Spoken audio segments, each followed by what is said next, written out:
Unlimited unlimited unlimited চোখের খিদে। খাবারগুলো ভালো, খাবারগুলো ঠান্ডা হয়ে যাচ্ছে। আচ্ছা দাদা, আর একটা কথা বলবো, সেটা হচ্ছে এটা তো আনলিমিটেড বুফে, কিন্তু আনলিমিটেড খেও না কেউ। প্রথম কথা হচ্ছে অনেক সিরিয়াস নোট, আনলিমিটেড খাওয়া তো তোমার জন্য হেলদি হতে পারে না। না আমি বললেই তো হলো না যে আমি পুরো থালাকে থালা খেয়ে ফেলবো, তারপরে তোমার পেছনে যে স্যালাইনের পর স্যালাইন চলবে, তারপর তোমার যে রোগ ভোগের চিকিৎসা করাতে হবে, তোমার ফ্যামিলি যে মেন্টাল অ্যাগনির মধ্যে দিয়ে যাবে, আর তুমি যদি তারপরে টিকিট কেটে ফেলো তারপরের অ্যাগনিটা তো এক্সট্রা। ইন্স্যুরেন্সও অর্ধেক লোকের করা নেই, যে চলে গেলে টাকা পাবে, বাস্তব এটা।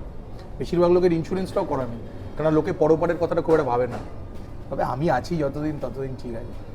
কেন খাওয়া দাওয়া একটু সমঝে খেতে হবে। আমি নিজে প্রচুর খেয়েছি একটা সময়, বাট আজকাল খেতে চাই না।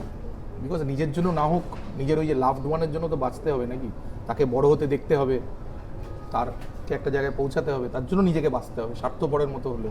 তাই আনলিমিটেড কে খাওয়াচ্ছে ওদিকে মন দিয়ে লাভ নেই, এগুলো সব সাইকোলজিক্যাল ব্যাপার। আনলিমিটেড আনলিমিটেড আনলিমিটেড চোখের খিদে।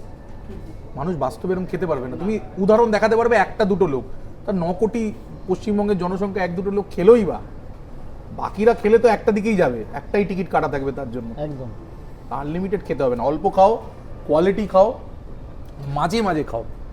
That should be the way forward. এবং আমার মনে হয় যারা এই ব্লগিং, ফুড ব্লগিং বলবো না, ব্লগিংয়ের সঙ্গে যুক্ত, তারাও রেসপন্সিবিলি এই ধারণাটা প্রচার করো। যতই তোমরা এই খাদ্য ব্যবসার সঙ্গে যুক্ত হও, এটা তো তোমার কিছু করার নেই, প্রফেশনাল কমিটমেন্ট, বাট তার মাঝখানেও থাক না একটু সোশ্যাল মেসেজ। 100 এরপরেও 4টে লোক যদি গালি দেয়, সে তাদের টিকিট আগে কাটবে, তারা। আমার শুভেচ্ছা রইলো তাদের জন্য, বাস।